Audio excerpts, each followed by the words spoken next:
Hello and welcome back to the studio. It is another day, just continuing along from where we left off in terms of documenting life here.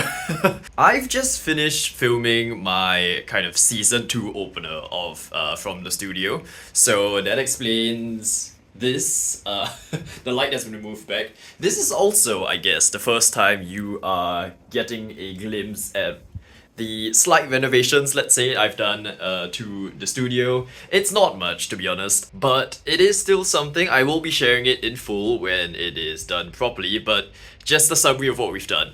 New color, it's less blue. The blue was nice in isolation. I just felt like it wasn't what I wanted this space to feel. So we have that. We have some curtains hung up now in the colors that suit my new branding a bit more. I'm not sure if it's gonna be launched in time for this video, but yeah, the new colors that I want to go with. This is kind of the more of the vibe. We have a shelf, a shelf for putting things. I was hoping to get some magazines here, but that we haven't gotten around to it. So at the moment, paint swatches, and of course, bit of greenery. So overall, I just feel like this space feels a lot cozier, homelier. I think honestly part of the reason why I didn't really want to come to my studio, first of all, the commute is an hour long, so fair enough. But it was just feeling very cold, very just uninviting, and I think these changes, as much as it's incurring a cost for me, which I'm sure business-minded people will be like, oh, you're starting your business in the wrong way. I personally feel like it's helping me kind of get inspired again. So, you know, it's an expense I'm willing to incur. What I am left to do at the moment is to clear this area up. So that is just remnants of, I will say though, it is a lot more of a condensed mess than my room was before our paint. So I'm really just left with my workshop area to clean up. So that might be what we do today. I don't think I'll get all of it cleaned up, but the idea is that at the moment this wall here is empty. I'm hoping to put a shelf up there. We are kind of working towards getting the funds to cover this, and that will become kind of storage as well as a backdrop for the workshop area. So whenever we make videos or if I do live streams, I'm hoping this can be kind of a slightly aesthetic looking place. And yeah, let's see what we can get done today, and I'll just bring you along on the ride.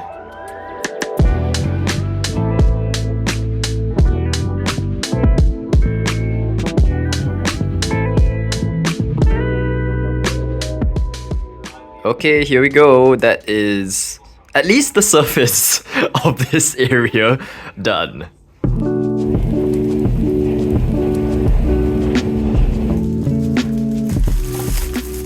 It is meal time. Like, my camera is probably like in a horrible angle. I'm just making use of whatever tools I have, just to be able to like show the vlog. I thought I'd cover a bit about how I have to plan my trips to and from my studio. So my studio that I'm renting is actually an hour away from my house, and it's located along a MRT line, which is like metro, subway, whatever you call it in your part of the world.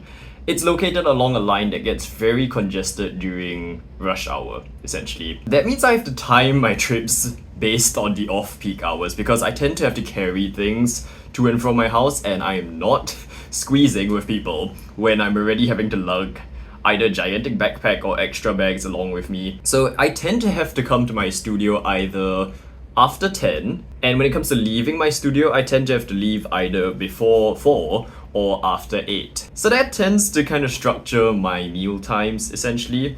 For today, it is currently 5:15, and I have decided that I will be having dinner outside before I head home. So I got a selection of stuff you can get from the nearby MRT station. I will say this is not exactly what is typical of me to get. I was just seeing what there was available. So basic milk tea, as you would assume from an Asian country.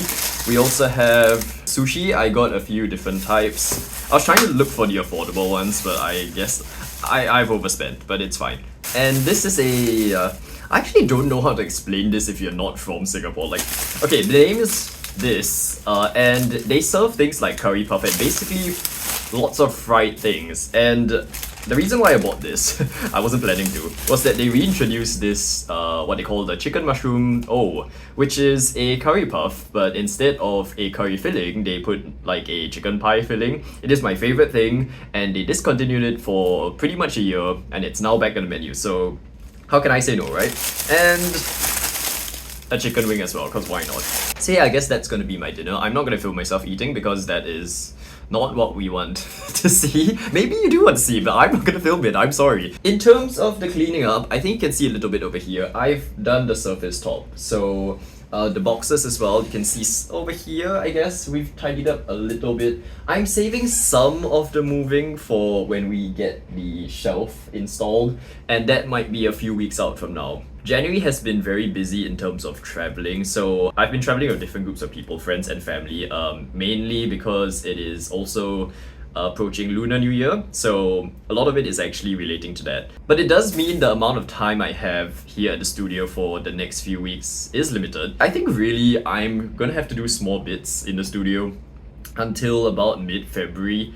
In the meantime, everything else is gonna be very much computer related whenever I'm not at the space, but yeah, I think that's kind of the overall workflow for the next few weeks. It's not gonna be very much like selling at the moment. I think we're still in that transition between foundation and selling, which still feels interesting when you feel like you've spent quite a bit of time trying to start things up and you've not really reached the point of the business being sustainable.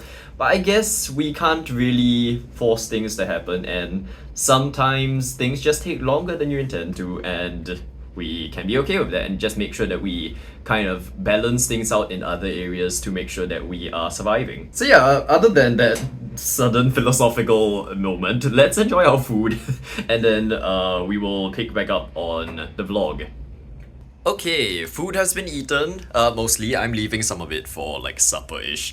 And I thought instead of doing a bit more cleaning, because honestly, I don't really know what to do with it anymore, I'd like to show you a bit about what I've been working on over on my computer. So we're going to be talking about systems and processes, and this has just been something that I feel like I'm still working through personally. So if you've read the book Atomic Habits, you'd know that one of the main takeaways from the book is, or at least it was for me, okay, this line about you don't rise to the level of your goals, you fall to the level, if I can even say it, you fall to the level of your systems. And I just feel like I have not found a system that sticks for me personally. So I've been trying to create systems every year for like all the things I need to do in terms of work and personal tracking, finances, and I tend to stick with them for at most a couple of months and then they just fall by the wayside for multiple reasons. It could be that there's a change in direction of life and my system is no longer relevant, or even situations where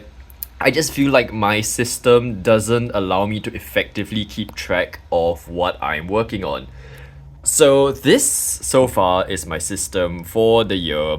And I do hope I stick to it. One of the things I have been successful at sticking with is the general overall direction of each year. So it's been a couple of years since I started doing this, and every year I give myself kind of one either short sentence, phrase, or word that kind of sums up the direction I hope the year will head in. For this year, I've gone with steady... What was it? Oh, there we go. Okay, yeah, we can show it. So, calm, consistent progress, which I think is relevant for me because at the moment, we've taken that big leap of starting, and that was last year. So I think this year we need to continue along that to build upon what we've started in a calm and consistent way. One that doesn't feel like I'm stressing or like overly panicking over things like finances, about how quickly or slowly I'm doing things or whether I'm doing things wrong. So that's the overall direction. In terms of projects, which I think might be interesting to share for you on the vlog, these are actually the areas that I'm looking to focus on for the year. So again, I've mentioned this in a previous episode, but season 1 of From the Studio was very much home goods business based. So you saw the bits about Mornington House and like candle making, jasmonite making, all of that. But there are other areas that I'm hoping to kind of expand into with my kind of overall indie business. So YouTube videos is what you're watching now, basically, but it's also going to cover things like tutorials, discussions, basically what you've been seeing. Project Build is actually something that I would like to revisit, which may sound interesting if you've not been following me for the last few years, but I used to run a kind of creative gaming channel on YouTube and on Twitch. And it's still there, so if you're interested, you can take a look at it. But I never really knew where to take things with it. So, as much as I'm really happy with the things I've created for it, I always felt stuck with where to grow things. So I'm hoping this year to try a season-based kind of idea with this and publish it on this channel itself. So instead of kind of branching it out onto a different channel, it's all going to be unified into one place. And the idea of this series, as with my previous YouTube channel, is just to kind of share the joy of creative gaming, which I've always said. It's like this idea of how gaming can sometimes be perceived as a waste of time, and like I kind of want to go against that and say, hey, there are like interesting ways of taking gaming and bringing it into a creative space. And my focus really is like building things, creating things, and this series will mainly focus on The Sims. So again, if you are interested in seeing roughly the vibe of the videos, it's like linked somewhere, I believe. The Indie Business Podcast is an interesting one because I always wanted to kind of reach out and hear other people's stories in terms of being an indie creative, starting businesses from scratch, especially here in Singapore, where I feel like there is a little bit of a stigma of like, no, don't start your own thing, like go and work in a stable job, you know. I personally don't face that as much, but I know there are people out there that do, and I thought it'd be interesting to like have a platform for people to kind of share their stories. This is a work in progress, so yeah, we'll see how that goes. The other ones are a bit more of like it's there, but I don't really know where we're heading with it yet. I would like to focus on monthly drops or like kind of semi-regular drops with Mornington House. I don't know if I want it to be constantly in stock in terms of like I just have stock there and whenever someone buys, I'll ship things out. I think in terms of sustainability for me, it would work better for me to say like, oh, I'm having a drop. There are these items for sale. This is the time period where you can buy it, and at other times you have to kind of join a wait list. For someone who has so many other areas of a business to focus on, this might be a better kind of system for me, but we'll try it out and we'll see.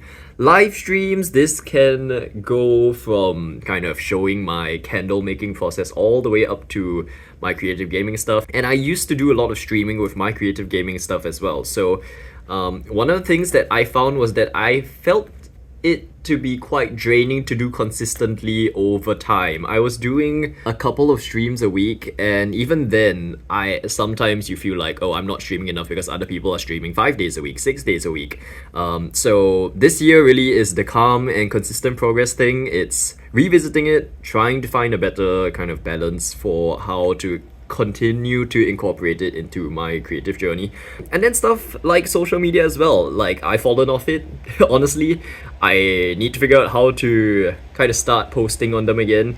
And another thing is the newsletter or blog, which might be an interesting platform to kind of share more in-depth articles and stories about my journey, but I've never really done that before. So that area is gonna be probably the most interesting area to explore. So yeah, that kind of sums up all of the areas of work that I'm hoping to kind of touch on this year. Perhaps it's a lot to deal with for someone who is still kind of trying to figure things out, but I do want to kind of try and touch on all of these and to see where they head. And I hope this system as well of like using the way I've set up my Notion and like other things, like I'm trying to use Millernote as well. So for example here, I don't know if you can see it. There we go. It's probably in the wrong reverse, but it's okay. So this is what I've been using to kind of like keep track of everything. It's not fully set up yet, so we'll have to see where that goes. If you are a creative as well, like how did you kind of figure a system or process out for yourself? Because I feel like I'm still on that journey, and perhaps I will never end that journey, and I think that's the point. But it'd be interesting to hear like what were the kind of pain points you felt while developing it, did you ever run into any stumbling blocks with keeping it on track? Because I'm definitely someone who cannot stick to a system and process, and I'm hoping that this year I can find a system that works better for me. That's gonna be it for today's vlog, I think. There was a lot covered actually, despite only having like, what, 3 clips and an eating section, so that was fun. Thank you for joining me today. Hopefully you join me for the next one, and I will see you soon.